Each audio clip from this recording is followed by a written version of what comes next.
Hello there, and we are live. Ladies and gentlemen, you're welcome to the show. See, yeah, it's Real Talk. Today's Real Talk, and this Real Talk has up to like about three parts today because Real Talk is just a section of Tony Claude Gunner TV where we have what we call our therapy, for Arsenal games, where we talk about the last game. Uh, and just offer kind of like an appraisal on what has been going on or what went wrong or went right in the game. But also we also have a game on Sunday, so it's also a preview show to our game against Southampton. And finally, we now got that Newcastle henchman that we've been looking for everywhere, and he's here. So today's gonna be a great day. I have Manny behind me. I have Tommy. I have Steve. Man. I feel good. Ladies and gentlemen, you're welcome to the show. Manny, you're welcome to the show. Thank you very much indeed. Always a pleasure. Always happy to be in your company. I love the back and forth we do. And the most important thing is that we come to a consensus. We're united by our love for the club, even if we see things differently. And we never allow the division to overtake the unity. Yeah, Manny, well said. What a Well mature said, Manny. thing to say. Well said, Jesus, Manny. I Steve, wish you're more welcome people- to the show. It's your debut on the Tony Cloud Gunner TV. Backstage, you're also my friend. And here, you're just welcome to the show, brother. Thank you, Matt. No, thank you for having me on. It's good stuff. Wait a minute. I'm pretty certain that Tommy made an appearance on the channel before. No, I'm talking of Steve. Yeah. Oh, Steve. My Yeah, bad. Steve, it's his debut today, Yes, on my yes, show. yes. Yeah. Tomisin, my friend, my brother, you're welcome to the show, man. Thank you, man. It's a regular. Thanks for having me on again, man. Yeah, sure. You're welcome, man.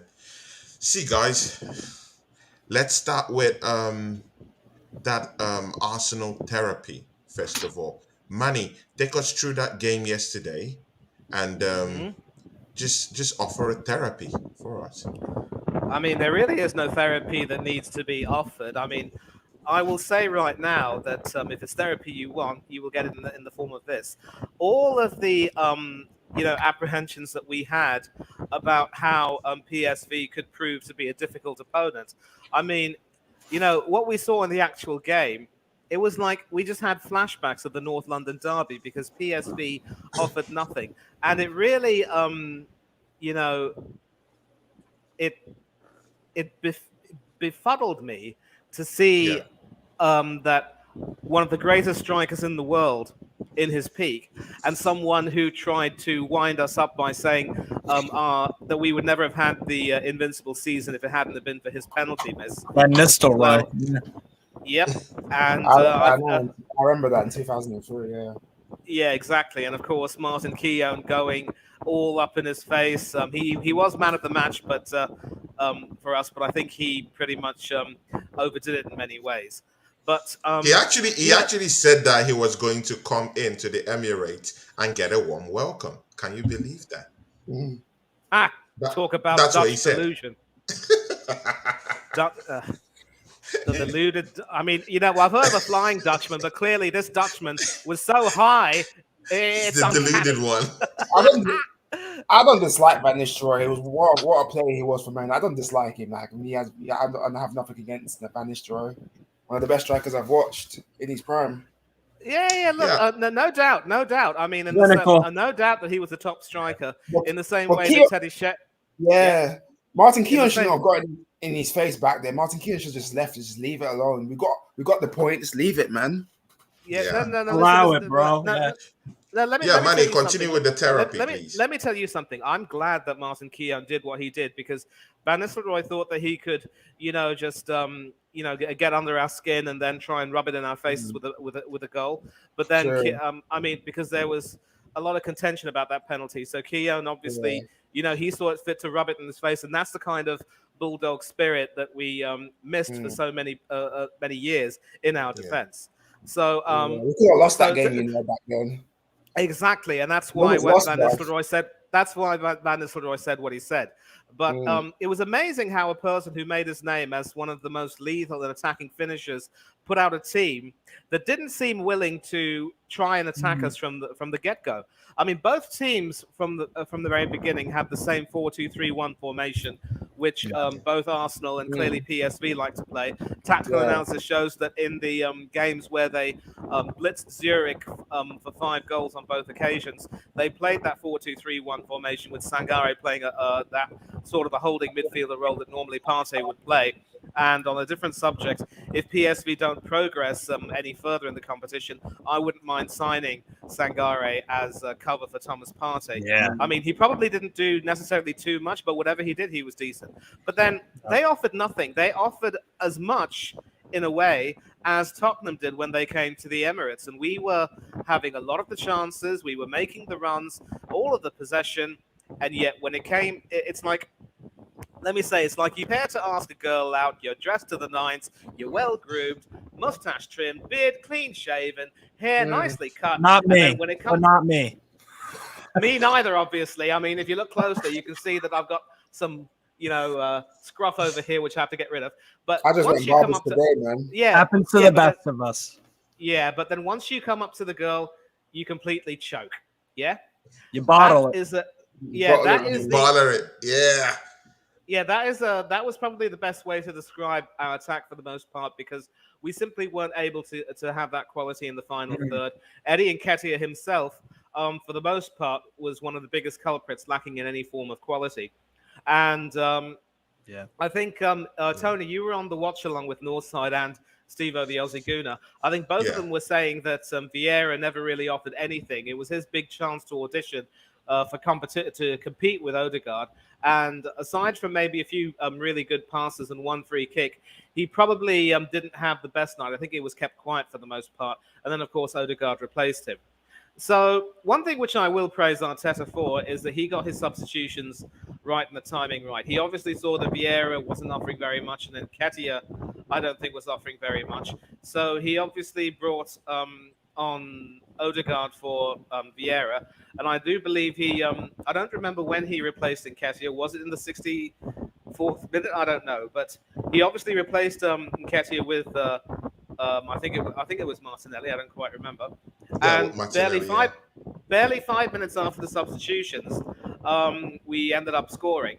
And their goalkeeper, Walter Benitez, actually had a really good game. He was making saves left, right, and centre, and proving that he could potentially be an outsider for the World Cup squad, along with Emi Martinez, Franco Armani, especially if Geronimo really doesn't really have the best of form with Villarreal.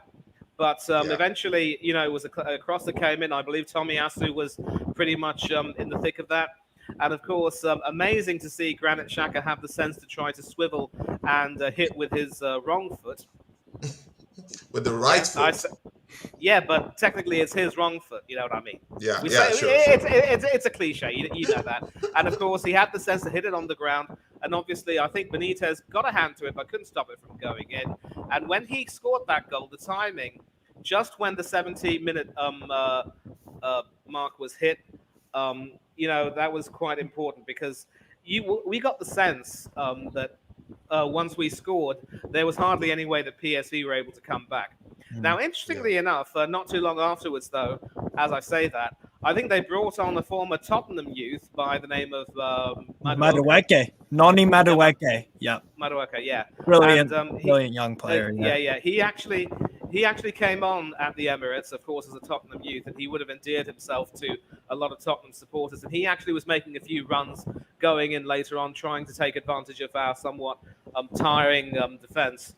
But we still somehow held firm. Matt Turner was forced into making a couple of decent saves, and he held his own. So all this talk about how Turner isn't good enough, I can't trust him.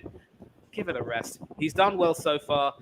He's definitely earned the confidence for the remainder of our Europa League games. A lot of us were predicting that Ramsdale would be picked, but instead Arteta picked Turner. He might probably end up picking Ramsdale for the knockout stages, but for now, Turner has more than played his role. He deserves all the credit that he can get, and I'm sure that, Steve, that will make you quite happy as an American. Yeah, because we are dying. We are the one thing that the United States has always had. I'm gonna keep it short on the America talk, but to further your point, America's always had in the World Cups. We've had great goalkeepers: Friedel, Tim Howard, guys like that, Casey Yeah, Keller yeah, in you the did. '90s Yeah. and whatnot. Yeah. But Tony it's Meola, weird don't because, forget. Tony Meola. Tony Meola too, yeah. Yeah, But exactly. we've always had good goalkeepers, but strangely enough, this year it's not looking. There's not an established number one. So, Zach Steffen losing confidence with Manchester City and whatnot. Steffen's in the mix, or Steffen will probably be in the mix. Same thing. Matt Turner definitely will be going to the World Cup. And then you've got guys like Josh Cohen at Maccabi Haifa who have been playing Champions League football for them and doing quite well. So it's interesting. But yes, I do like the fact that Matt Turner's getting critical game time and looking good in the games too. Yeah, Ethan Horvath is also on loan at Luton and doing fairly well, I believe. Yeah. Luton are, high up in the championship, could be promoted. Has Guzan retired?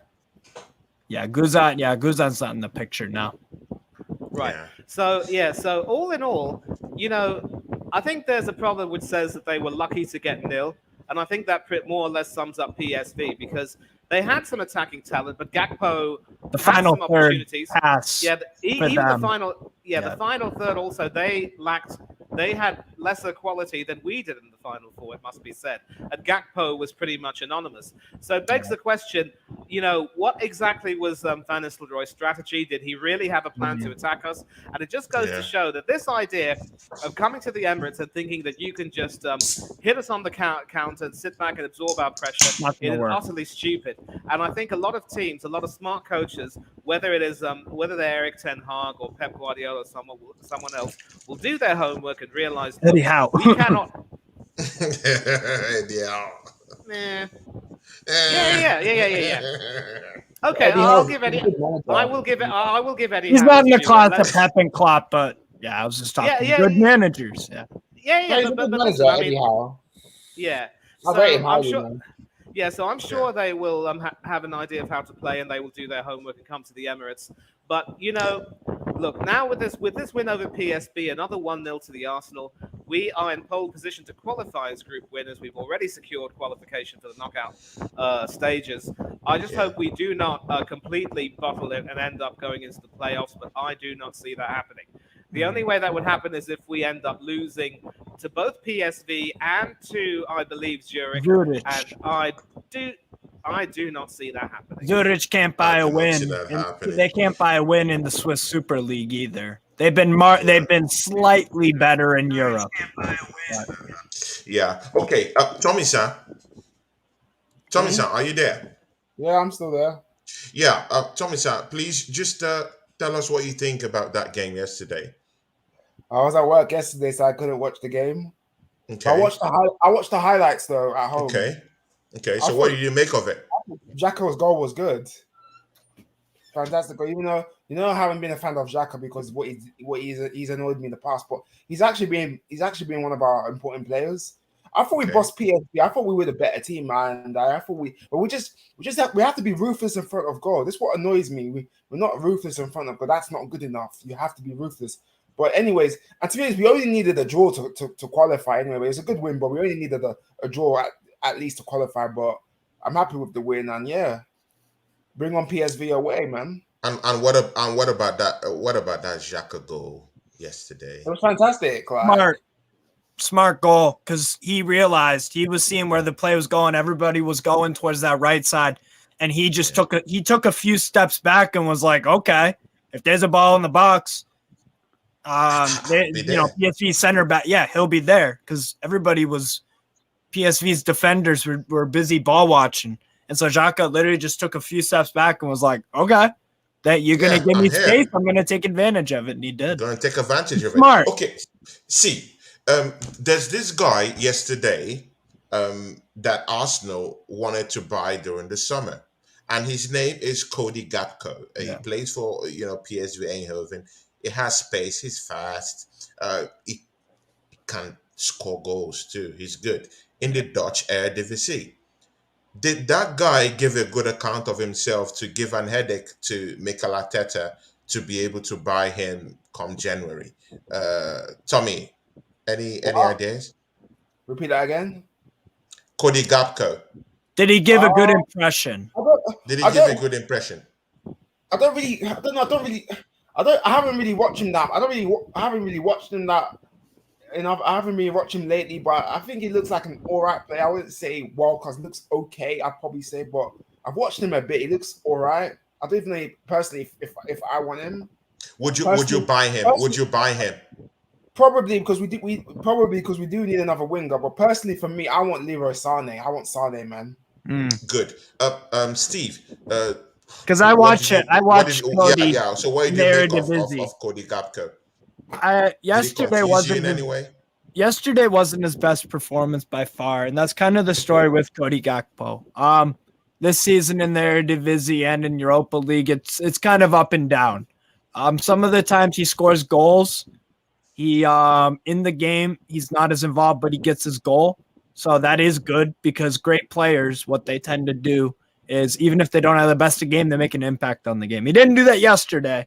And there were some games. I remember they lost 3-0 to Camber away, which was a shocking defeat that no one saw coming. In that game, he was poor. There were a few others where I was like, yeah, he didn't do so great. It's been up and down. But that's the thing with the young player, right?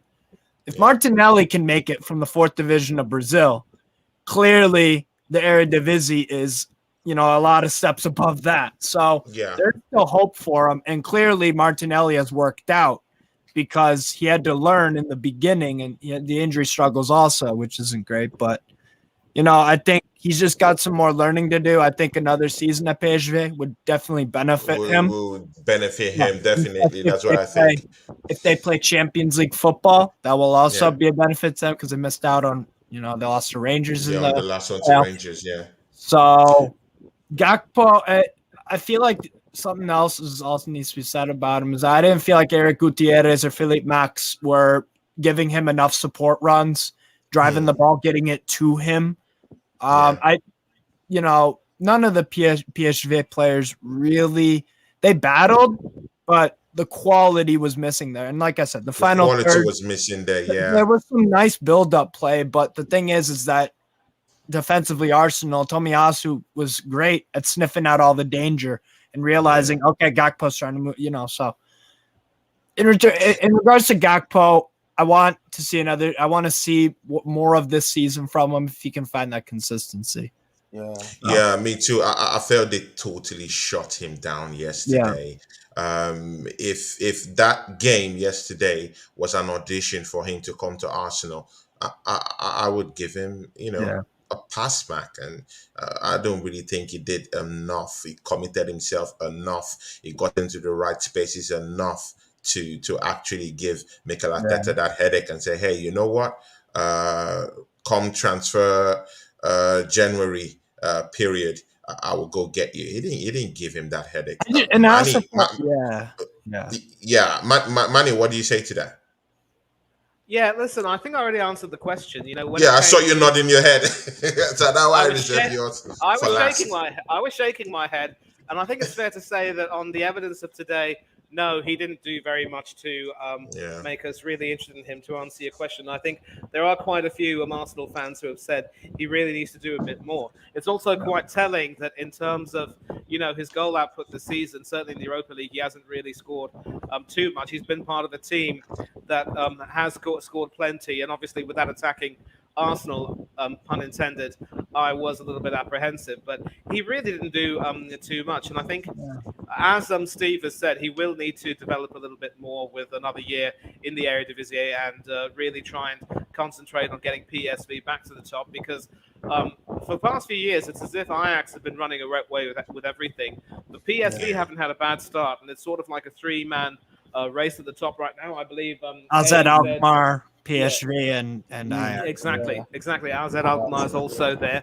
I think Alkmaar is to the Netherlands what Wisconsin might be to America. It's the cheese capital of the country. It is. I'm an Alkmaar fan, so because I've got a Newcastle fan named Brandon who lives in Alkmaar, so I wanted an Eredivisie club, and so Alkmaar's been good, but okay, guys, that is the cake. Es de familiar. I'm sorry, I'm just messing Okay. with you. I'm just messing with you. Yeah, But no yeah, worries. so going back to that question, no, he didn't do too much, and clearly he Yeah. has a lot of work to do to try and improve himself.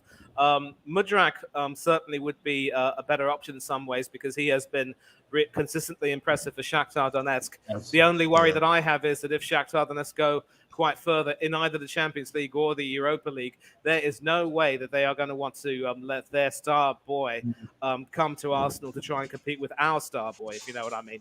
Yeah. Okay. Well, as for me, Kodegapko, hell nah. See, yeah, Arsenal is on that verge. We're in this type of transition that we just need ready-made players to come in and click in with that, with what we have to give us a see.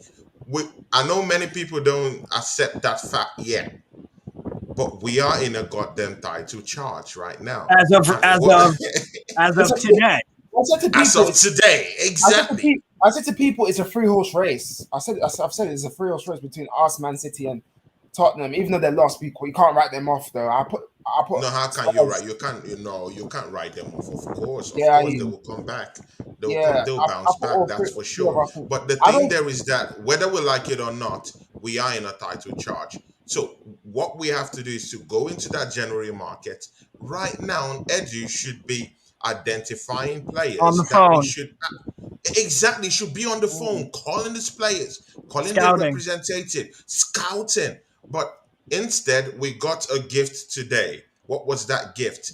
Gabi signed a new long-term deal today. I will start with you, Manny, for that. What do you think? And then we'll go to Tommy, and then we'll go to Steve.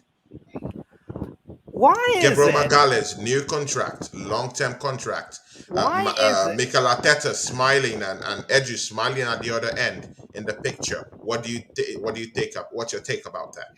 Why is it that the club always has this knack of picking, the most comparatively inopportune moments to offer players new contracts? I The mean, wrong player at the wrong time to do so. Yeah. yeah, I mean, with Gabriel not being in the best of form, that isn't really something that you would necessarily want to do. I would have kept that for a little bit later on the season when his form had Motivate him. improved, and yeah, so it's like. At least I'm just glad that we're not going to offer him anything like the obscene wages that we offered Mesut Ozil and Pierre-Emerick Aubameyang. And I really do think that there should be a Premiership-wide salary cap where no team should be allowed to offer any player above a certain salary, or at least if that's not sustainable, at least there should be a certain. There should be some brackets depending on the comparative wealth of the clubs in question. For example, City are at the top; they need to have a cap. And clubs which may not be at the top or at the bottom of the Premier League, they can have a somewhat lower cap, if you will. So that might work. But anyway, it's good that we've in some ways that we've tied him down because obviously he will be a part of the future. I just hope that he will start to get better because one of the biggest problems that William Saliba will have right now is that being the youngest player, defender, but also the best central defender we have, with more experienced players like Rob Holding and Gabriel in the team, there doesn't seem to be that leadership that Saliba really needs. And when Tony Adams was at Arsenal, he had the likes of David O'Leary and Viv Anderson with him. And then Adams himself became a mentor to Sol Campbell when he joined Arsenal from Tottenham. And, that's how you have that chain. But with Gabriel, you don't see that type of leadership yet. And obviously, with his form not being the best, it does call into question whether or not he can really be a good influence on Saliba in many ways. And of course, Holding, there's a reason why he has not been in the first team picture for quite some time. If this will somehow, motivate Gabriel to make sure that he improves his form and gets his act together, I'm all for it. But on a side issue, having three central defenders in the entire squad, technically, of course, it would be four, but Arteta's insistence on playing Ben White as an auxiliary right back in the Premiership, that is something which will, come back to haunt him. It's one thing to try something and see it working, but when you do that a few times and expect it to work every single time, what did they say about doing the same thing and expecting a different result? This You're is going a different form of, insane. yeah, this is a different form of insanity, if you will. So we still need to strengthen the squad in January, and I know we'll talk about that later. But I think it's good that Gabriel has signed the new deal, but he now needs more than ever to pull his weight. And yes, Eddie and Ketia, the same thing goes for you too, son. You know you should have done better last night. He should have done better, but Manny, you just had to stick that one in, right? You just had to nick that one in, right? If I was I know. If I was in Manny's position as an Arsenal fan, I'd do the same damn thing. See, you know what? I'm that kind of guy. I embrace criticism. Manny, I've been saying it, for a couple of weeks. He's had his concerns about Eddie Nketiah. I'll be that guy that'll tell you, okay, I'm wrong. Yeah, I'm wrong. I had high hopes for him this season. But with a couple of performances that he's been churning out, bro, I'm his big backer as a squad player, not as a normal number 9. A starter. But even as a squad player, he's been very poor. So I would say, hey, I take that heat. I'm wrong. I would say it. So far, there's nothing wrong. Been wrong, in having certain opinions. I'm wrong. I was wrong about him this season. But let's see. He might change. He might put up performances, but let's see. Tommy, what do you say about the new deal for Gabriel Magalhaes today? Breaking news. Not happy. Most overrated. I know you don't. I know you hate his guts. You told me about that. He shits, bro. Overrated. I wouldn't have given him that contract. He ain't shit. He's not good for me. I want to sell this guy. This guy is just not up to it for me. And you know what? I'll take Lissandro Martinez over this guy, bro. I think Lissandro Martinez is better than him for me. I would too. This guy makes too many mistakes. Mitrovic, and he doesn't. And the biggest problem, sorry to interject, I was just gonna say he doesn't learn from them. It seems like he struggles with that. He made that error against Fulham, and we were lucky to beat them in the London derby. Mitrovic punished him. Did it against Liverpool. And against Leeds last week when Leeds outplayed us, he should have been sent off for me. He should have lucky to be on the pitch. I thought Leeds should have lost that game. We were lucky. That Bamford missed that penalty because for me that was a worst performance in that game. And Leeds were fantastic. And he shouldn't have got that contract. He's shit. He's overrated. And to be honest, I want him out of my club. I don't care what people can say about me. I don't rate this guy at all. Overrated. I'm giving him a new contract until 2027. Like, really? He'll be 30, obviously, by then, but I'm not happy. He's the most overrated player I've ever seen. Overrated. Put Ben White next to Saliba. Bench him or get rid of him. Overrated, man. I'm not happy. Overrated player ever. So you think the club? So Tomisin, you think the club is making a grave mistake giving Gabriel Magalhaes, who is our most experienced defender in that back line, giving him a new contract on time before his contract runs down? It's the wrong move. Is that what you're saying? It's wrong because for me, he's shit. He can't defend. This guy is an accident waiting to happen. He just can't defend. That's why for me, I'd rather bench him and put Ben White next to Saliba and put Tomisin back in the right, because this guy is just not that good. Because if he does that against Man City, Haaland will absolutely roast them twice. When we play them twice, Haaland's gonna roast. He's gonna have a field. They're thinking, let me bully this bozo. Haaland will bully him. We'll bully him in story. When we play them twice, Haaland's gonna bully him because this guy is not good. Overrated player. Shit. I don't rate him at all. Overrated. I think one thing that I always keep in mind about Steve, what do you say to that, Steve? Yeah. Come in there, please. One thing that I always look at with football, I keep this saying in mind. My friend Andy, my Newcastle friend who lives in Newcastle, says this all the time about different sides. You're only as strong as your weakest link. Yeah. And to me, out of your starting 11 that you've continuously used, the weak link is Gabriel Magalhaes. Like, whenever I watch Arsenal, I don't watch every single Arsenal game. I watch a good amount because I have a bunch of TVs and shit. But to me, whenever I watch, other teams try to exploit specifically Magalhaes and his mistake prone because they can drag him out of position too easily for your liking in the Arsenal perspective. That's the thing. So you're only as strong as your weakest link. And Magalhaes, if he doesn't cut out the mistakes, that's a weak link. And you're going to get exposed for that. Maybe not right now, but sooner rather than later, you could argue. That's my thing with Magalhaes. I think he's a good defender. And I also feel like sometimes his confidence, you can tell in game when he makes a mistake, he is getting carried by his other teammates in terms of recovering from the mistake. He needs to improve a lot. And I think it's something that Arsenal, I think the idea is right at Arsenal. I think what Josh Kroenke tries to do, and he's the guy that runs stuff at Arsenal, right, in terms of contracts and stuff like that.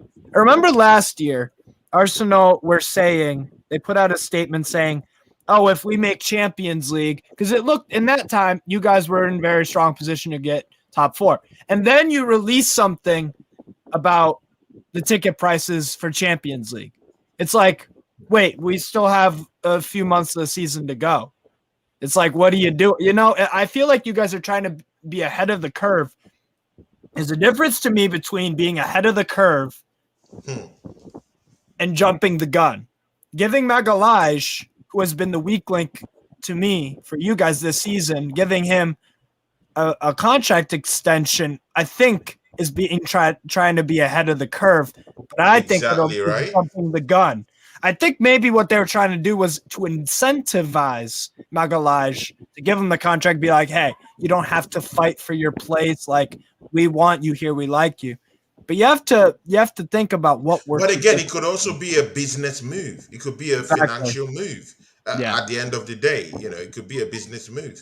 Because mind you, don't be fooled. Arsenal is looking at a new central defender. They're looking at one in January. I posted it on Instagram. Ivan Indika is a great centre back. Strong, grilled, like he's a brute at the back. Of course, it's just the Bundesliga. But I've seen the guy. I like the guy. I think they're looking at him and they want to bring him in. So how do you secure your asset that is not doing so well? You want to propel him to do to do better. But he also knows that there will be a change coming up in January quite soon. Because right now we're in a title challenge, and he knows that definitely the board might definitely want to bring in a centre back because you have to fight for that title charge, right? And you give him a contract, it can only go well because one, he's afraid that January a new centre back will come and he will get complete competition because right now there's no competition for him. He's looking at Holden. He's like, hey, I'm a king here. This guy can come and he can't take my place, you know. So there is no competition for him to even aspire to do better.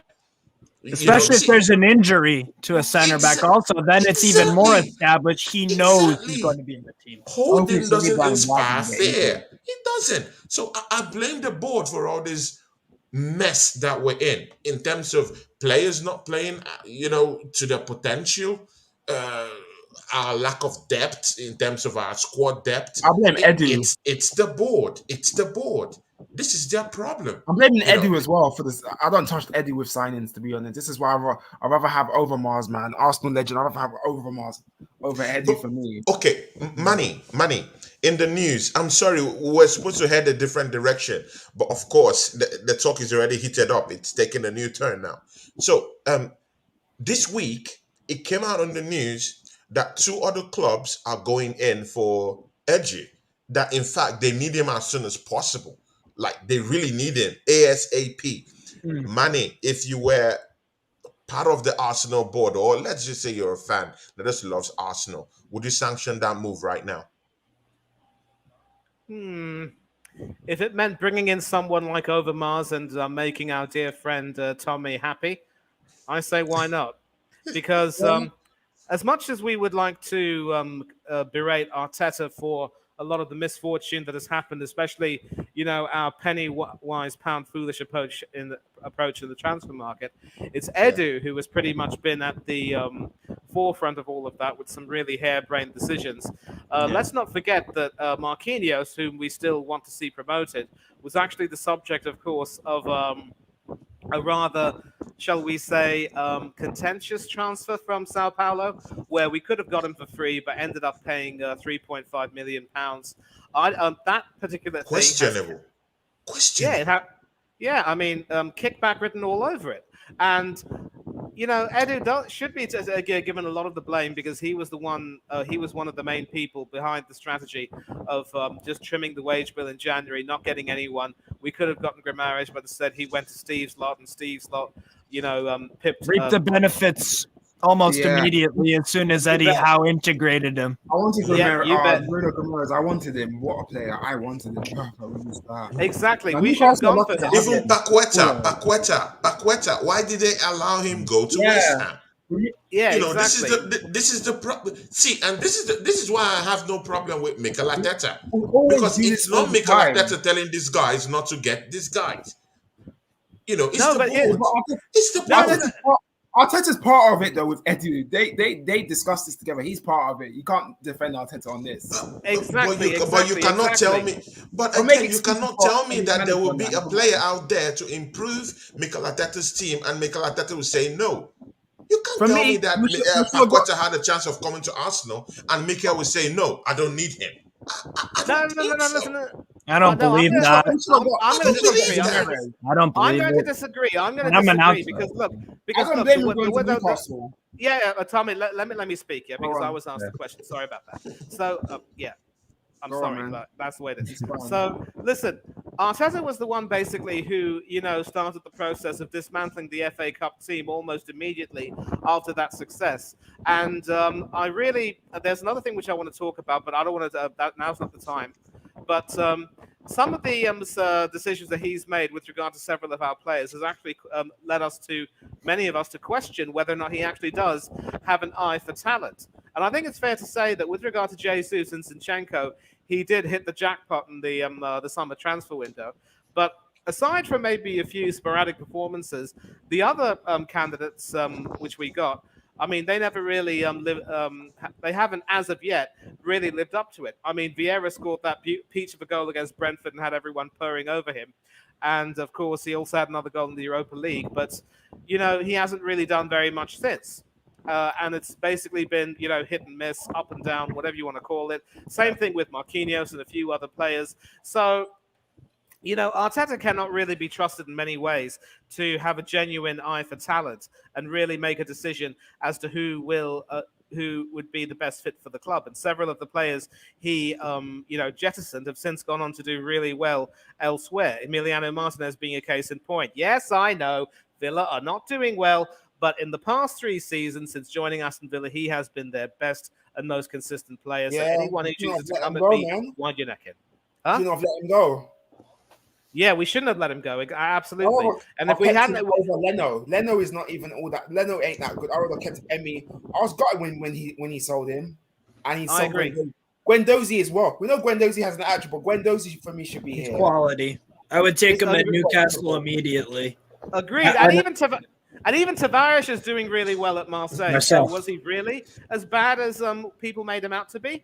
Yeah. I feel like Arteta wasn't able to, tactically get the best out of those players. But listen, coming back to centre, going back to the equation, Arteta does deserve some blame for a lot of our transfer debacles, but really the buck stops with Edu and his own dealings. And the way he has conducted himself, it really sort of begs the question, has there been any legitimacy or any kind of propriety in his activities? So if there are some clubs who are gluttons for punishment enough to be willing to have him, I would say, you know what, by all means do that. Because this upcoming January transfer window will be our litmus test. We need to make sure that we realize our problems with squad depth, and we need to make sure that we really are all in on improving the squad in such a way that we can not only make top 4, but challenge potentially for the league, maybe win some silverware, and lend some justification to Arteta being given that new deal.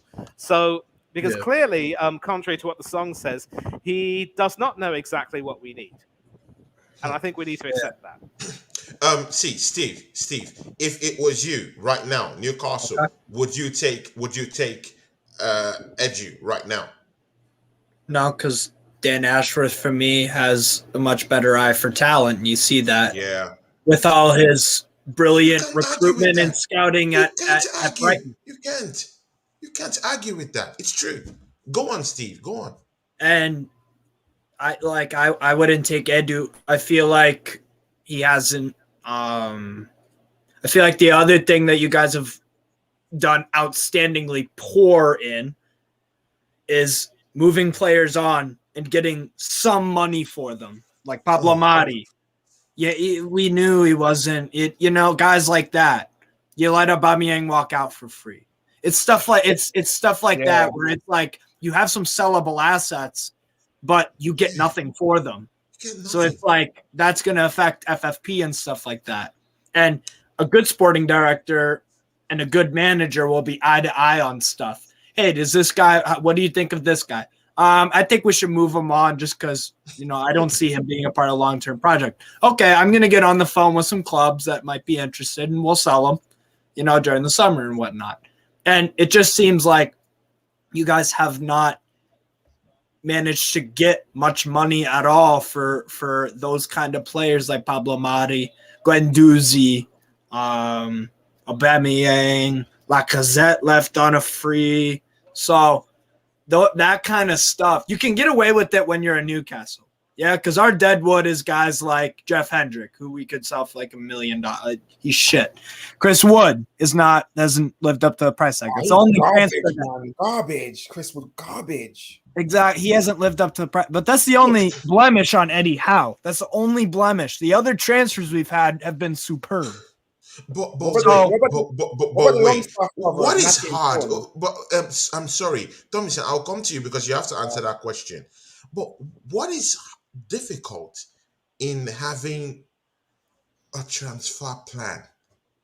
Yeah. And following through with that transfer plan. What's hard in scouting for players? For crying out loud, traveling to places, traveling to clubs, traveling to training bases. See, it all starts from planning. You have to have a clear plan before we even went into this summer transfer window. Edu and his lot said that they have a clear transfer plan, and if Mikel Arteta didn't get, because as far as I'm concerned, Edu didn't get us Zichenko. Edu didn't get us Gabriel Jesus. It was the relationship he had. Arteta. Exactly with Mikel Arteta that actually brought those guys in. So I don't give those blessings. I don't give those gains to Edu. Mm-hmm. So since you had a clear transfer plan, why didn't you bring your own players in? Yeah. Like that would affect the squad. That would keep the squad fresh. Because right now, Mikel Arteta is actually milking, just like you're going into just like you're milking cows or something. Going down memory lane. Oh, I know this guy. Exactly. I have his cell phone number. He's not getting. He's milking these players. Yeah. And they're struggling. They're struggling to keep up. Because we've been churning out 1-0 wins, with lackluster play, at least for some games. Yeah. And it's all down to Edu. But you know what? Tomisin, can you answer that question before we go to the preview analysis of the Southampton game? A Chelsea fan is joining us right now. He will also talk about his game too. Deals. You're welcome to the show, Deals. What's up, man? Big up, everyone. What you saying? Yeah, Deals, of course, everyone good. Big up, Manny. Yeah, Deals. Good to see you, brother. Thanks for coming in. No, I'm coming to talk about Chelsea wise and Arsenal and everybody's that's playing this weekend. You'll be talking about Chelsea. Oh yeah, and Newcastle playing. You're playing Tottenham as well. Yeah. By the way, Tony, I shared with you. We can quickly look over what I'm talking about in terms of the fees you guys have gotten for certain players. Matteo Guendouzi, and this is in US dollars, but whatever. It's roughly the same. 12 million. You could have probably, with the way Guendouzi played that last season for Marseille and this season, that was bad contracting because I think I think Marseille were obliged to buy him for a cheap price. Yeah. So you shouldn't have done that. Lucas Torreira, he's been loaned out to Fiorentina. He's been loaned out to... Big up Bagav. Big up Bagav is our member. And I have to shout him out. He's our Bellerin member. Bellerin left on a free. I'm sorry, Steve. I need to big up my platinum members. Big up Bagav. Thank you for coming to the show. I know you're going out right now. You might not really be here, but big ups to you. And we have a legend here. Is a legendary guy, Gunner King 14. Yes, sir. Big ups to you, Gunner King 14. Gunner King. Listen, November the 5th. Big show. Make sure you're here. Make sure you're here, my brother. Make sure you're here. Gunner King, big ups to you. I've been trying to get you on the show, but I don't know, because you have to come and match up with Manny here, and Tomisin, the other big wigs we have here.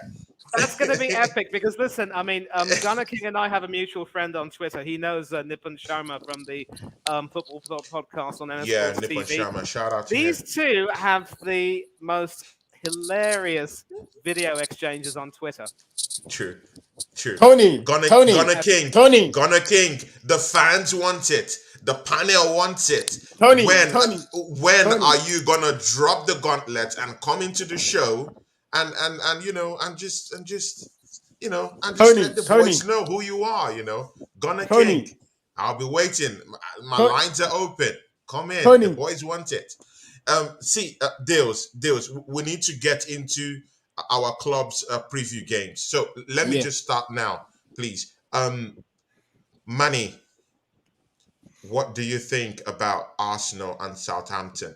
Deals, I'll go to you. I'll go to you for your game coming up. I think Deals, you're playing against Manchester United.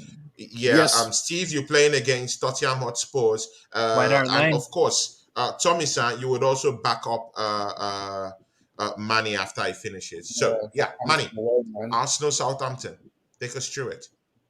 Arsenal, Southampton. Well, Southampton are coming off a morale-boosting South Coast derby win over a Bournemouth team that has been on the up ever since Gary O'Neill became the interim manager. And Southampton have this habit of making their predictors and prognosticators look stupid. Just when you think that Southampton could be a dark horse to climb up the table and maybe challenge for a top half of the table finish, they come a cropper. Yeah, but then when you predict that they will go down, deeper and down, they come rising back up and they produce a performance which will surprise even them. So this is going to be one of those games which could potentially be a banana skin, like the Leeds game. We, slipped and slid against Leeds at Ellen Road and ended up with a 1-0 win. This game might also be difficult, but probably not too difficult. And I'm pretty certain that with the strength of our team, we should be able to come through this. And this is also going to be another test because this is normally the type of game that we would lose. And, of course, we do not need to be reminded of that loss at St. Mary's Stadium, along with a loss to Brighton at home and Crystal Palace at Selhurst Park, which also kneecapped us at that midpoint of the season. So this is going to be definitely a game of reckoning for us, but we should come out with a win this time. I am going to go with a very conservative 2-1, though, to Arsenal. 2-1. Okay. Which players do you think will be very, very dangerous down there for us against Southampton? And mind you, Manny, we're going to St. Mary's. It's become a boogie place for us to go to in recent seasons. Oh, it is potentially a bogey team. And, of course, from our team, I think, Jesus and Martinelli looked as though they weren't carrying too... They were none the worse for wear after some injury scares, and I think they should be fine. But Jesus will need to probably stop trying a bit too hard, be a little bit patient, and the goals will come. And Martinelli also should know his capabilities and relax a little bit. And of course, if we play our first 11, that means Odegaard will be back in the team. How he will come? Yeah, how he will. Who's playing West back? I don't know. Okay. I hate the sound of my voice on playback. What's going on? I'll Who mute has- mine to see. Maybe it's Okay, are we Is it getting me? that sound? Is it me? Okay, okay, deals. Okay, please shut it off, huh? or mute. Yeah. Yeah, cheers. That's Yeah, perfect. yeah. That's perfect. I think I'm still hearing my voice. Deals, I think it's coming from you. Is it coming from me? Yeah. Because we didn't have the problem before. Is it going now? Is it going now? It's not me because here, I'm on mute now. Okay. Yeah, it's all good now. Now are we good? Yeah, I think we're good. So it's going to be interesting to see how well Odegaard fares against James Ward-Prowse and company. And clearly their midfield look a lot better. And of course, with Che Adams, doing well up front, it will be interesting. Their goalkeeper Gavin Bazunu looks quite interesting, but he has also let in more than a few this season. So how we come up against them, we should be able to hit the target well and force him to make a few mistakes or maybe some saves or whatever. We will hit the target. And of course, since Ainsley Maitland-Niles is on loan at Southampton, I do believe that he will not be featuring against us. Well, we don't know if that was if any restrictions was inserted into his contract, so we don't know that for sure. Well, I think it is safe to assume, but it will be interesting in that case. Yeah. Yeah. If he does play Tommy, against us, I mean, okay. he'll have a point to prove. Yeah, Tomisin, what do you think about that upcoming game on Sunday? Oh, it's a tough game, man. Our record at St. Mary's is not that great. Even under Wenger and Emery, we struggle to win at St. Mary's. Because I remember in 2015 when they slapped us. Ladies and gentlemen, Tomisin, please could you wait, please? Tomisin, everyone, the panel, we have a legend here with us, and it's the Gunner King 14. It's here. Ladies and gentlemen, the king is here. You're welcome, Thanks, bro. man. Yeah, no, thanks, man. Yeah, sorry, I saw your welcome, message bro. late, but yeah, no, it's great to be here, and yeah, it's what season we're having, man. That's so good, honestly. We'll come to you, Tommy-san. Please, could you complete what you were saying about I the said game our on record Sunday? at St. Mary's is not that good. Because I remember even under Wenger and Emery, we struggled to win there. Because I remember when they slapped us 4-0 on Boxing Day 2015, and I reckon, and obviously we haven't beaten them there since 2021 when we beat them 3-1. So yeah, it's gonna be, and we lost to them in April, so we don't really travel well at St. Mary's. And with Southampton, they're like an up and down team. Like they win games, then lose. And the fans are obviously they want Hasenhüttl out, and I'm a massive fan of Ralph Hasenhüttl, but I think his time is like come to an end for him because Southampton for me should be getting top 8 with that team, not 15th. They should be 8th with that squad, not 14th, man. Not 14th, man. But yeah, it's gonna be a tough game, man. We have to be on it, man. We have to be on it on Sunday. We have to get our A game and be on it because for me, because it's similar to Leeds away. Because for me, Leeds away, we should have lost that game. I thought we were lucky to come away with a 1-0. And if Bamford scored that penalty, we would have been lucky to come away with a point, bro. Thinking we didn't deserve anything. We were lucky to win that, to beat Leeds. And I thought obviously we should have lost that game for me. But Southampton away is going to be a similar one. But I think we'll nick it. Like I think we'll edge it. Like I think I'll probably go for a 1-0 Arsenal. I think we'll edge it 1-0. So as long as we be ruthless, but I think I'll go for 1-0 Arsenal because Southampton are not a bad side. They've got some quality players. See, Gunner King 14, it's your debut on my show. Just chime into what you've just heard right now. Arsenal against Southampton.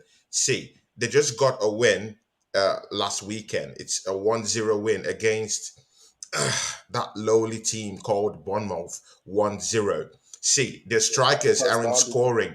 They have midfielders that we've rejected in terms of someone like Theo Walcott, Maitland-Niles, it's down there, plying his trade. See, they don't have anyone special. Should Arsenal be going to St. Mary's afraid, or should we be going there and banging them up 4-0, 5-0? What's your take on this? I think I kind of agree with. Sorry, I can't remember the name of who it was that was speaking before. Was it Tony? Tomisin. Tomisin, sorry, my apologies. Yeah. Okay, But Tomisin. It's all right. I definitely think it's a different proposition when playing teams away at the moment. And naturally, just in any case, it would be. I think we should just be mindful that Southampton is a place that we've gone to, and obviously last season it was one of the 3 matches where we came unstuck in our race for top 4. However, we're not the same team this season. I think the form and the confidence that we're in, we shouldn't go there and be afraid. But I just think we should be mindful of the threat that they can pose. Southampton have this history in the Premier League of, they'll lose to teams, that they should arguably beat, but they always raise it for the big games. Well, against the big 6, they always they always aim to cause an upset or a scalp, and that can be quite a powerful motivating factor in the way that they play against us, especially when they're at home. Man United, similar things. With them last season. I think Tottenham struggled against them last season. They beat Man City a couple. They beat us. They beat us. Yeah. They I beat remember. us. They beat us. I remember the 1-1 draw with United. Where they toiled. That Kyle Walker-Peters. I'm not sure if he's fit or not, but he impresses me. They're peppered by United again. Yeah. So I think what we need to do is we need to go there and I think we need to try and dictate play very early. Try and get an early goal to kind of settle the nerves of the away traveling crowd, and they've sold out, which they haven't really done this season. So actually, a lot of our fans are going to be in their home section anyway. So I think, it's important that we kind of set the tempo very early. I think the longer the game goes on, where we either haven't scored or they've scored and we've not responded, I think it gets worse. So I think where Arsenal have done well this season, I find it's the games where we've tried to stick it on the opposition early, very quickly, and we've been successful in doing that. So, I hope we can just go there, and in the first 15 to 20 minutes get a goal to settle our nerves, and then kind of get in a rhythm. But if we can't, and we have to dig deep like we did against Leeds, and maybe we're a bit fortuitous with the missed penalty, I'll take that as well. It's just about 3 points. I'm really hoping we can win these last 4 games that we've got before the World Cup break. Exactly. Including Chelsea, right? We need to beat Chelsea, yeah. Listen. Dude, just wait. Dude, I know you want a piece of Gunner King, but just wait, please. I know you want a piece of it. It's November the 6th as well, not the 5th, but yeah. Yeah, but we can have a big preview for that show. We can have a big preview for that show. I'll be there. King.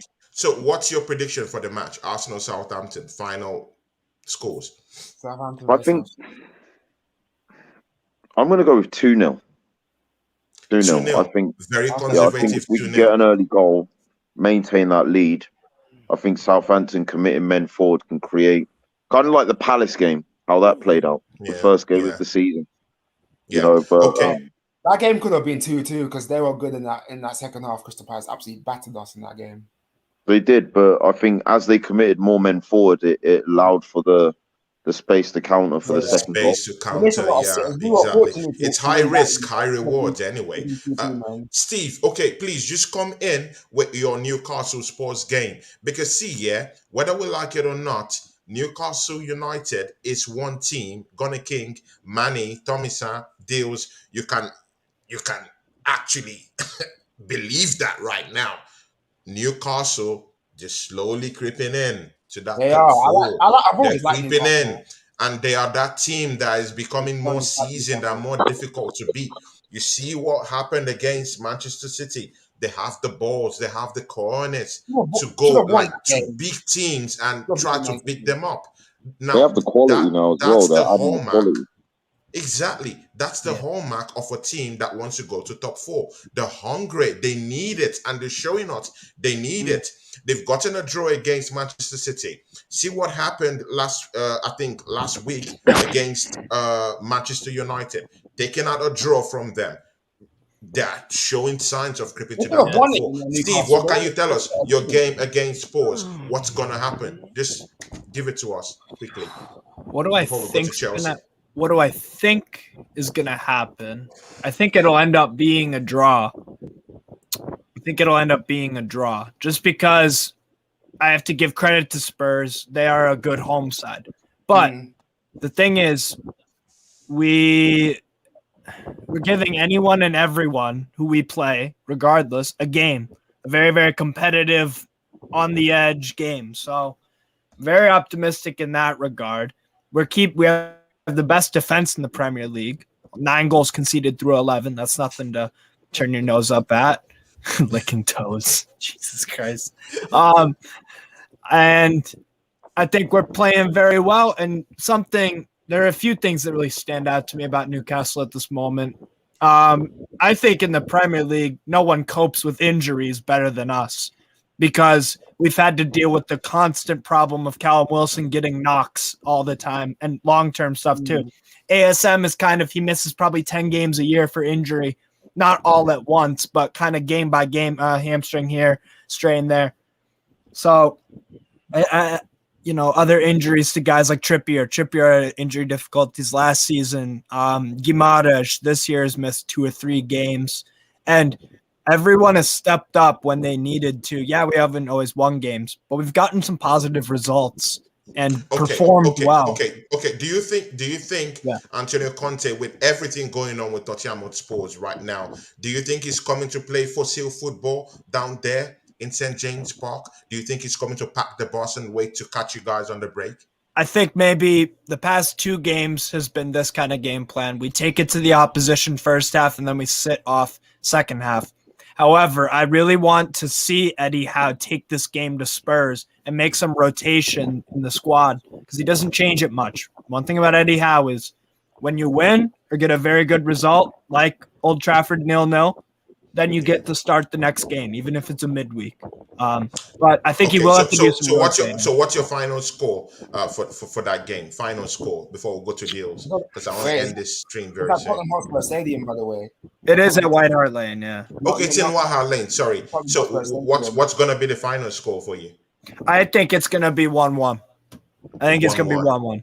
Just because I don't see Spurs scoring loads of goals because Conte doesn't seem to allow his side to cross the halfway line. But the big key for me, if we can shut down Son Heung-min with their injuries, they can't play 3-4-3 now. So they've gone to 3-5-2.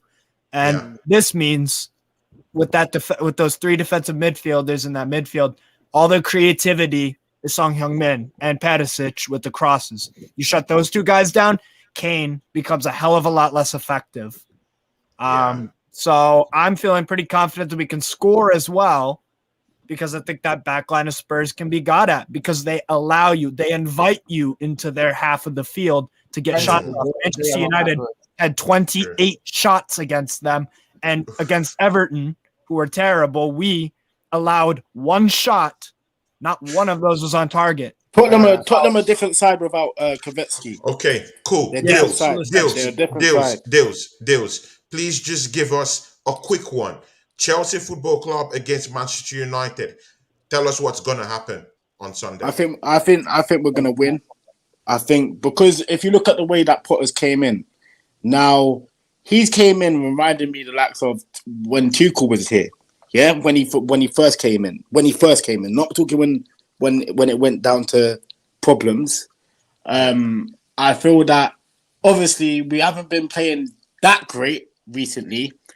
If you look at the Brentford result, if you look at the Aston Villa, how we played at Aston Villa, but we still won. But we're playing bad, but we're still getting results. Yes. Okay. And this is the thing with Deals. Are you going to beat Manchester United? Do you have the car on it to beat Manchester United? Yes, we do. Yes, we do. Shall I tell you why we do? Because if you look at the way we played against AC Milan, yes, we haven't got Reece James in the squad right now, but that's a big miss for us. That is a very big miss for us. And missing Fofana, missing Kante, very big miss. Now, can we get a win without those players? Yes and no. Now, let me tell you my reasons why we can. Now, if you look at the way that we played, if you look at the way we played at AC Milan, look at the way we played at AC Milan, right? Yeah. Reece James came off the pitch within 45 minutes. Then he came off the pitch in 45 minutes. Yeah. Now, if you look at the way we played after 45 minutes, you judge the way we played without Reece James. Yeah. We can beat Man United. We can get at Man United's defense, 100%. I am not worried about playing against Man United tomorrow. Yeah. The only thing that worries me, is that right side. What they're gonna do around that right side, because we haven't got Reece James. Yeah. Okay. So what do you reckon is going to be the final score? I think we'll win 2-0. I think we'll get a clean sheet. 2-0. 100%. That's a big one. Gunnar King, I saw you shaking your head in like, it's not gonna Gunnar be King, like that. Gunnar King. Wait, bro, please. Everyone allowed you to speak. Let him just speak. Gunnar King, what do you think about what Dales have said now?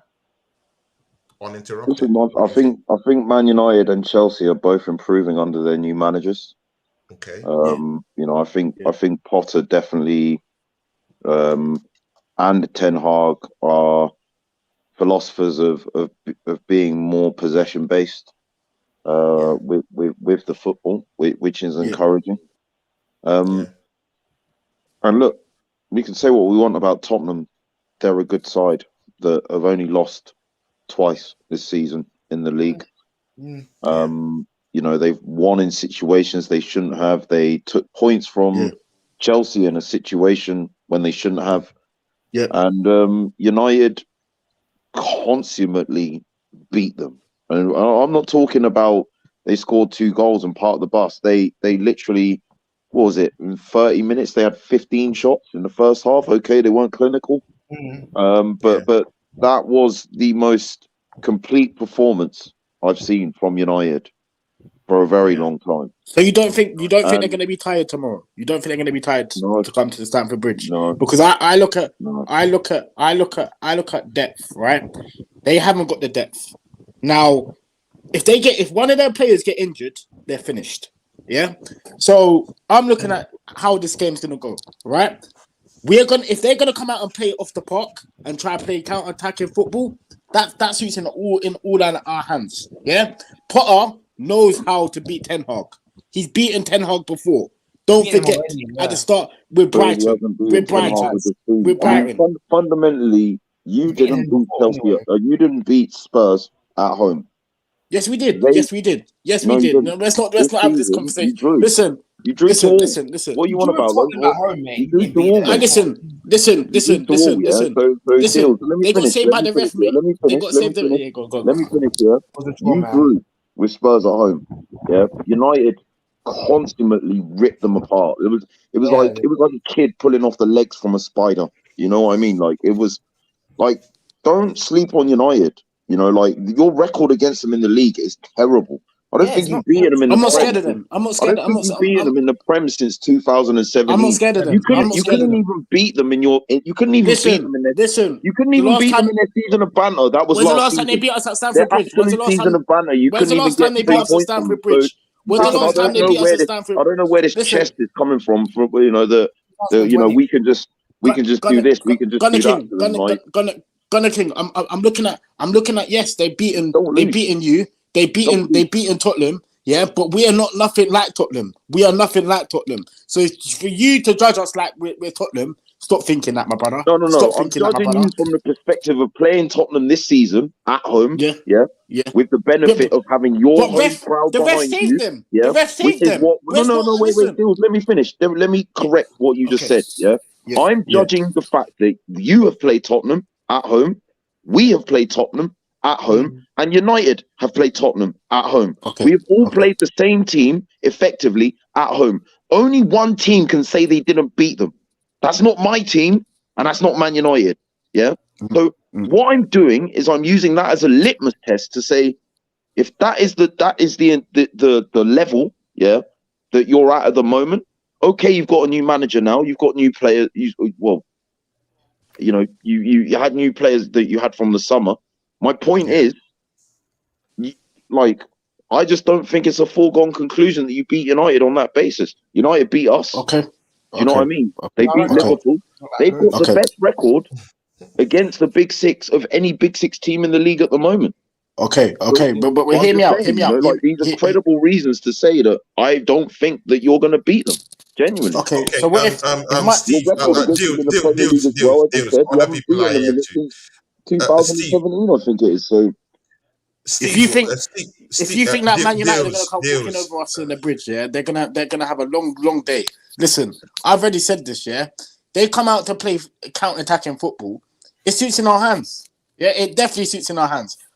You may think I'm mad for saying this, yeah, but trust me, we will get at their defense, yeah. And when we do get at their defense, it's over. It's over because what we'll do is part of the bus. That's what we'll do. Okay, Steve, where are you in this conversation? Then Tomisin will come in. Well, to answer Deal's question, the last time that Manchester United went away to Stamford Bridge and won was 2020, albeit that was with no crowd. Take that for what you will. Last time that they did beat Chelsea away from home, EFL Cup 2-1, the Rashford free kick. Yeah. And then before that was a 2-0 win in the FA Cup. And so, yeah, they have beaten. The last time we beat Man United is 2017. But I just think we're going to get a result. Besides tomorrow. the cup. I think we're getting a result tomorrow. So, Tomisin, what do you say to this conversation right now? Chelsea's record against Man United at home is poor. You haven't beaten them at home since 2016. I remember that game, the 4-0. 17, my dog. 17. No, because you beat them when you had Conte and they had Conte. Yeah, it's 2016, man, not 17, bro. Yeah, that's what my Chelsea fan base has been saying. That it's 17. It was 17. No, let me look it up. It was the 16-17 season. They're wrong. I've researched it. It was 2016. So yeah. It's gonna be a good game. It's gonna be a good game with both teams as well. Like, but Chelsea have to be ruthless against them. But don't sleep on Man United because I'm not sleeping on them. I'm not sleeping. I'm aware what they done. I'm aware what they done to Tottenham.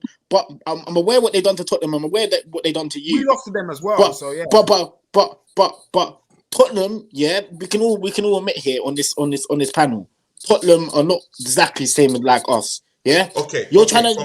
My last question, because people need to leave. I know. Steve, you should have beaten them at home. But you didn't. Guys, listen. This will be one of the last questions, guys. But I think you'll beat Man. I went for 2-1 Chelsea for my prediction against Man. I'm not overhyping my team. No, I'm not overhyping my team. Okay. I know what we can do to Man United. That's what I'm talking. Okay. Settle down, kids. Okay, I just want to throw this out there. We are topping the league table right now. We are the top dogs. We are the ones to beat. Anyone who wants to win that league title has to pass through Arsenal right now. So I'll ask each and every one of you. And plus, this is an Arsenal fan TV. Gunner King, you're a legend here, bro. Thanks for gracing this show. But I just want to, I just want you to just answer this for me. Is Arsenal in a goddamn title challenge? Are we gonna win the league or not? What is your idea about this? And I'm gonna ask the same question to everyone before we go. All right. Yep. Okay. Well, I think looking at how things are right now, looking at the table this second, looking at the results, the last result of Man City, the last result of Tottenham, they both held L's. Yeah. So we've got a game in hand on Tottenham now.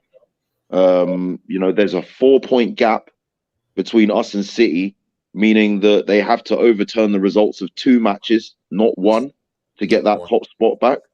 Mm-hmm. Objectively speaking, right now, we are in a title race. Yeah, that's just evident. Like it's just, anyone trying to say we're not when we're top of the table, 4 points clear, and Tottenham have now just lost, effectively a game in hand where we can open up a 7-point gap on the 3rd place team. It's difficult to say we're not in the title race. Now, that's not to say that couldn't change. Like we could go on a run of losing games. And that can change very quickly.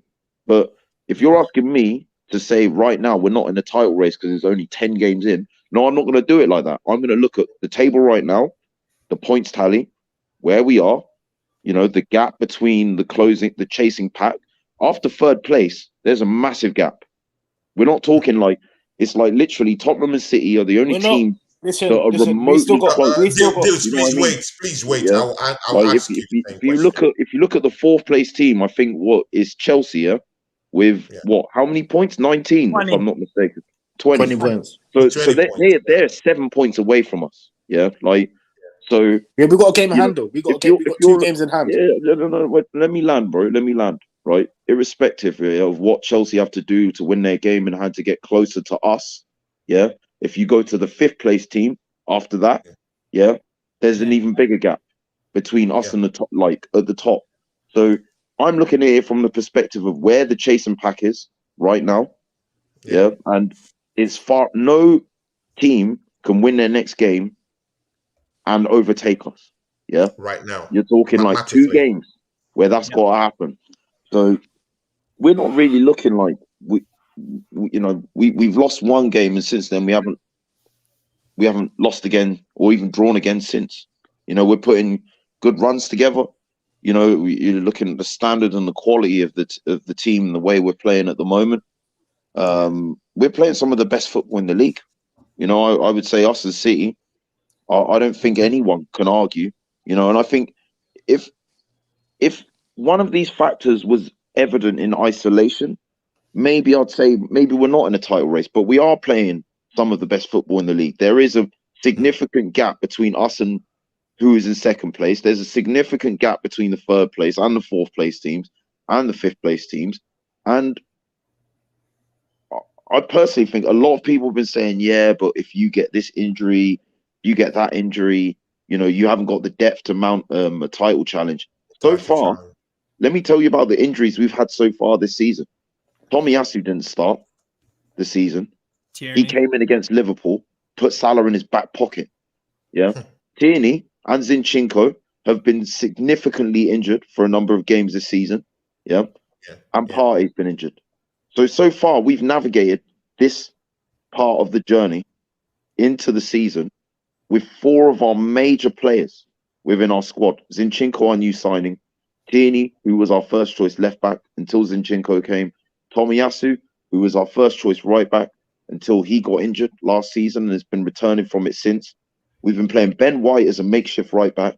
You look at the fact that, as I said, Thomas Partey, I think that's where the biggest quality gap is, by the way. When he's not playing, that's where the quality gap is. The game we lost to United, he didn't play. There was a number of other games that he didn't play, but every other game he's played in, we've won. He's probably our most important player because he's so difficult to replace in our squad. So all this injury talk that I hear from rivals, you're 1 or 2 injuries. I'm not saying away that. I'm not saying that. I said, I'm addressing people in general deals. He'll soon finish. Deals. What I'm saying, yeah.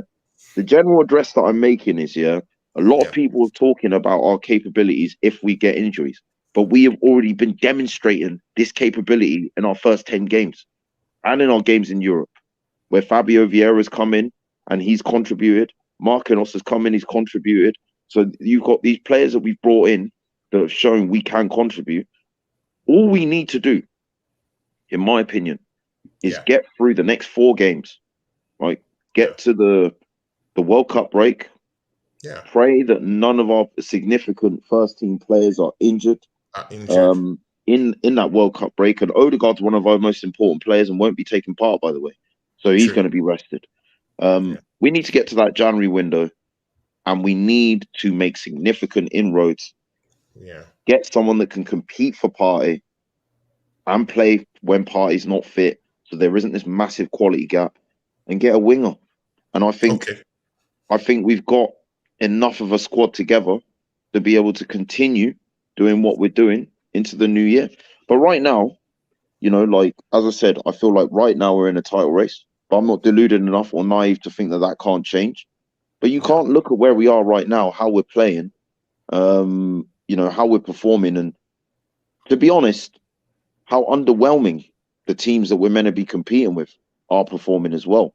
Chelsea have dropped clangers. Tottenham have dropped clangers. City have looked gettable, as good as they are. Liverpool especially. Liverpool dropped off the face of a cliff Can I say quickly? Who is anyone to say we're not in a title race right now? Can I say on you lot? Yeah, my saying, yeah. I think, yeah. Obviously, because you lot haven't proven to be obviously challenging within the trenches. Yeah. Now, big up. No. This is the truth. It's true. It's the truth, right? When's the last time you won a Premier League? 2003, my dog. What? Yeah. 2004. I'm bringing facts. When's the last time you had more league titles? You're talking to a fan base, about not being proven to win league titles in the trenches. Rude boy, I was 6 years old when we went Anfield to go get a league title. The whole chat was about not having that experience, bro. We got them minerals. Yeah.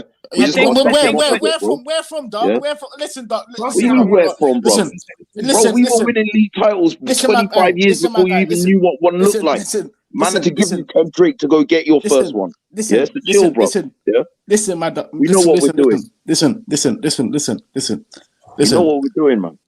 All I'm saying is, big up my guy. Yeah, my guy, one of my brothers. Yeah, Daps. Yeah, Man City fan. You already know him. Yeah, he says business end of the season. That's where it matters, my dog.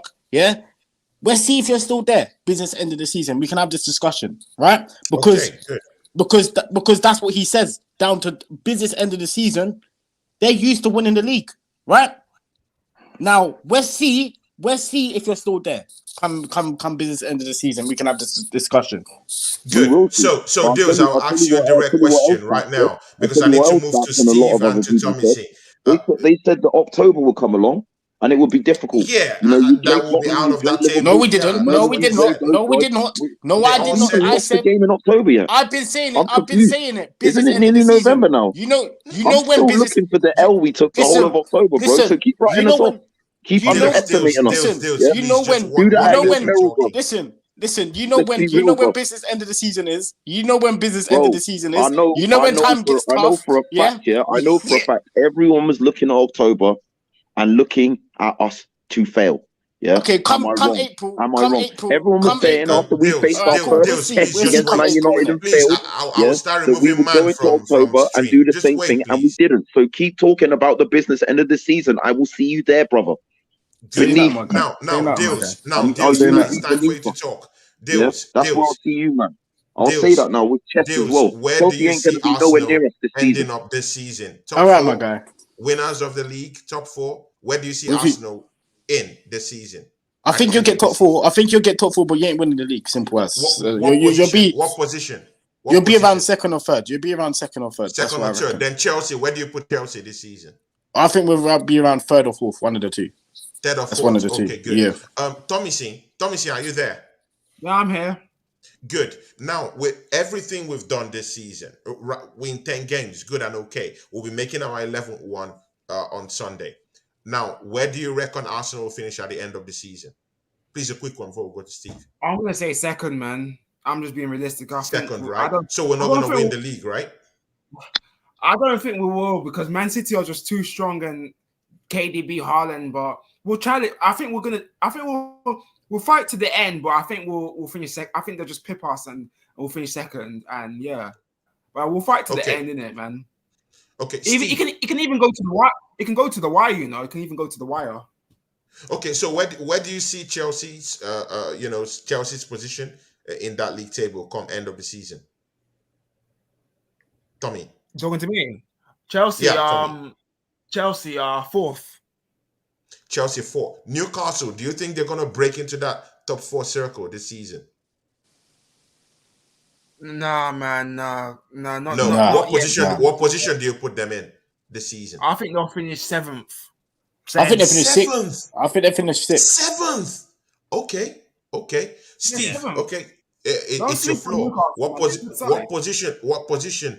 No, I think Newcastle will get more than that. They will get more than 7th. Bro, have you seen how those guys are playing? That the bookie team to beat right now, apart from Man City, and maybe Chelsea, I don't know, but they're the boogie team to beat right now, bro. But okay, Steve, what's up? Where do you put Arsenal? Where do you put Newcastle, Chelsea this season? I think Arsenal. I'll have a much better idea of it once you guys play Manchester City, I think, which is what? Is that before or after the World Cup? When do you play Man City in the league? I think it's next year. I think so. Yeah. January. So we have time. So before that game, it is tough. I think I'll have a very clear idea of what's going to happen at the.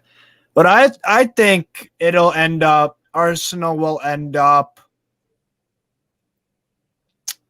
with my whole right? thing about I top 4. Yeah, I'm gonna go third. Third.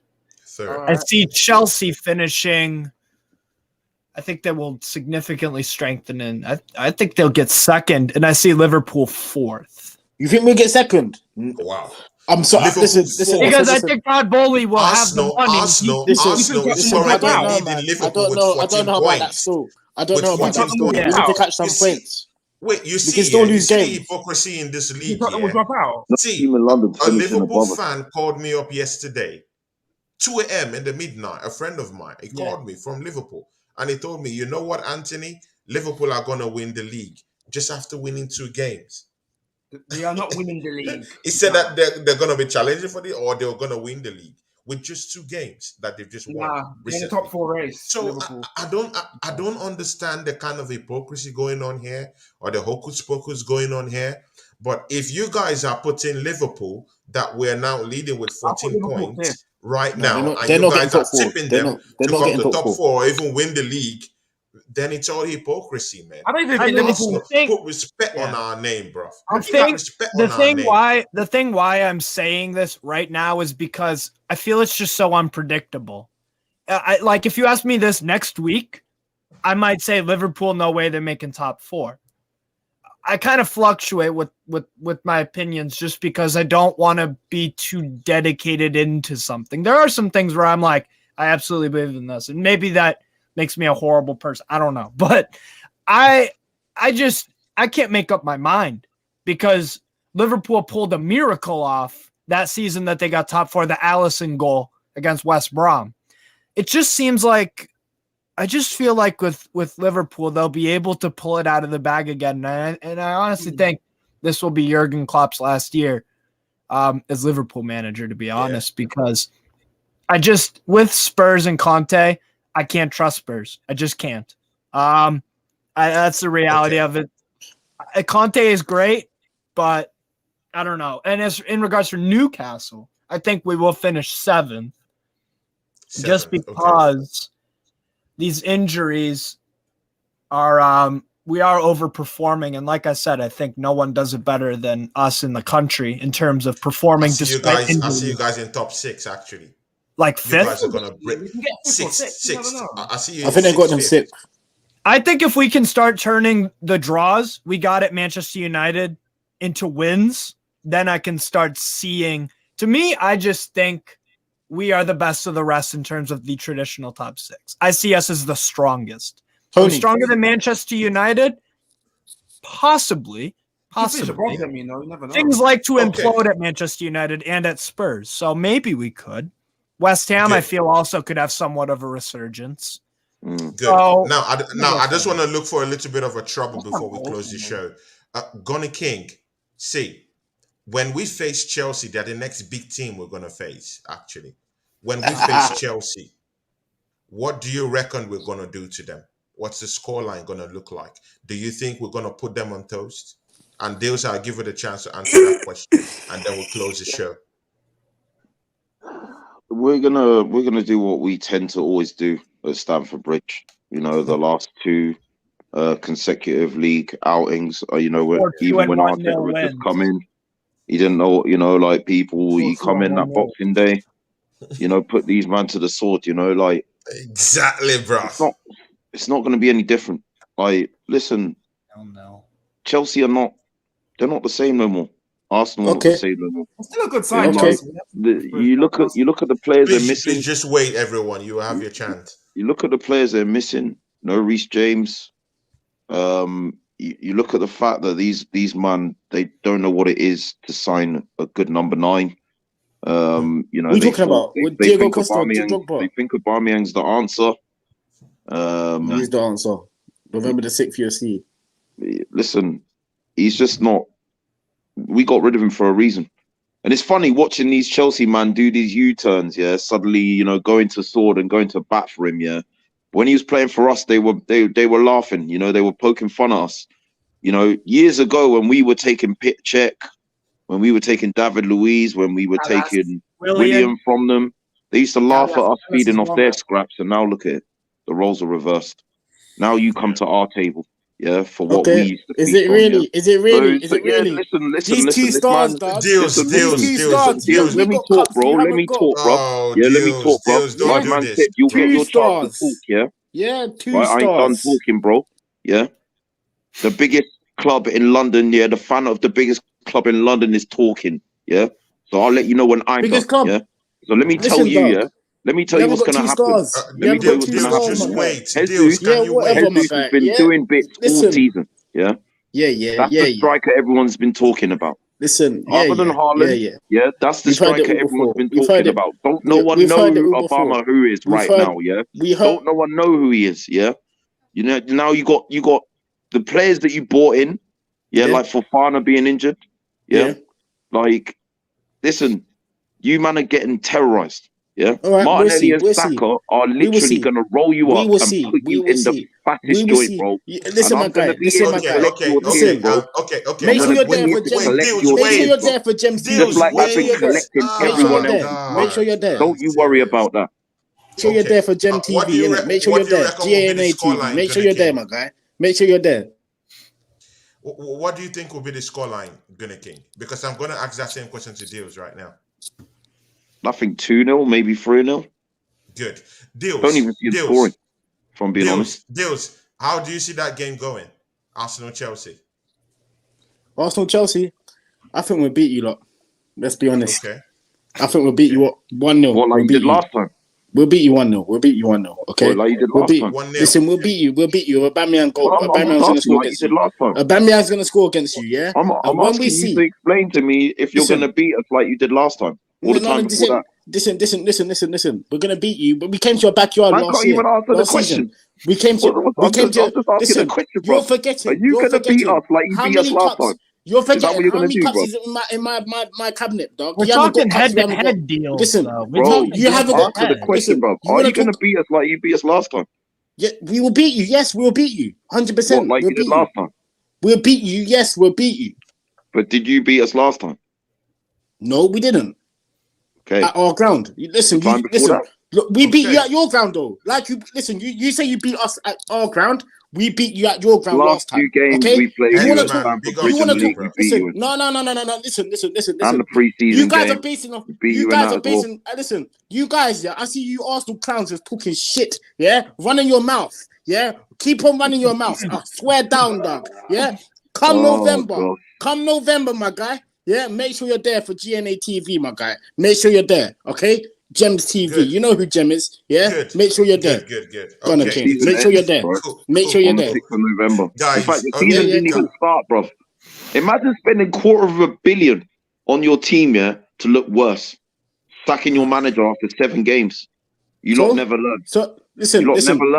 We've changed a lot of managers recently, yeah? And we've won the cups. You haven't. Yeah, you have not won the cups we have won. Okay, so you guys are running your mouths. Keep on running your mouths and saying, "Oh yeah, we're gonna win the league. We're gonna win the league. We're gonna see. We'll see about that. We'll see about that." Remind me who supports the most decorated London club, and who supports the second most decorated London club. And please remind me who supports the fourth most decorated club in England, and who supports the third most decorated club in England. Because if you're not first, London is still blue. London is still blue, bro. London is still blue, bro. Until we slap you on the sick, bro. Okay, right? We'll see, my guy. I rattled you, my guy. Come on, guys, campus high. Yeah? Relax a little bit. You know, it's all banter. It's all love and banter. No, you know, it's all banter though. It's all banter. Yeah, it's all the all side, banter, you know, all the side, my guy. all the side, my guy. I Yeah? thought Chelsea's You man are the banter motto club now, was. man. We passing I your thought Spurs the I thought baton, yeah? Chelsea's Enjoy it, motto Why, man. why, was. why you say that? Enjoy it, man. I It's want to not hear our what turn yours. Guys, I it's anymore. want to hear okay. You your got to deal with opinion. your I want shit, to man. close the show. Not Let's our close turn it in a anymore, good man. way. Let's close this show in a good way. See ya, guys. Thank you, everyone who came to this show. Tomisa, thank you very much. Steve, thank you very much. Alright. Dills, you're a hothead, bro. Thanks, Big bro. up, my guy. Big up, my guy. Big up, my Gunnar guy. King. See, yeah, today was a debut for both Dills, my guy, and Gunnar King. I've always, talked football with with this champ, on Instagram, and I really like what he brings to the table. Gunnar King, man, please make this channel, your family. Please try come around. The fans, we were literally asking for you to come to the show Big up, man. Them. while I'm we were going, yeah. live, actually. Big up, So please just, I'm your brother, I'm your black brother, big up. just come around here and make things pop off, So big For ups to sure, you, man. and thank you for taking time out of course. work and out of everything to come bless up my show. God bless you, my brother. Yeah. Cheers, Yeah. man. And thank you, everyone. Tommy-san, thank you very much. Of No course, problem. me and you will see in the weekend for the post game show. I'll also send you an invite. Gunnar 14, Gunnar King. If you want to come around for the post game show, and of course, if you want to be coming more often, you can just just give me an Instagram shout out. We'll just make that work out. And Yeah, mind sure. you, Deji Sports is a regular here. We have a constant show with Deji Sports. So, of course, if you want to come in and have a bite of Deji Sports, it'd be nice. Me and Deji Sports, we own the Minority Report, so we have it every Thursdays, every Okay. week, every Thursday. So it would be nice for you to come into the room, and you're an elephant in the room too. And Steve, thank you for making your debut today, bro. My brother. Thanks, man. No problem. No, Thanks for thank you today. for having me on. Thank you. I appreciate it, Yeah, bro. yeah. It was a great show. Tommy-san, Absolutely. thank you too, my brother. You're my brother, man. Anytime, man. You see what we're putting up here. So thanks, everyone, and I'll see you Gabriel's guys. still overrated, man. Still overrated. for Okay, me. Magalage. if you say so, man. Gabriel, Guys, overrated thank for you me, very man. much, man. And thank you guys. We'll be coming back for our post game show on Sunday. So of course I'll still send you guys a message later on in the day. Take care, and everyone, thank you for coming today. Big ups. Peace. Yeah, we better win, Peace. man, because my birthday's on Monday. We got to win from my early birthday. We better win, right? Yeah. All right. Peace out. Yeah, because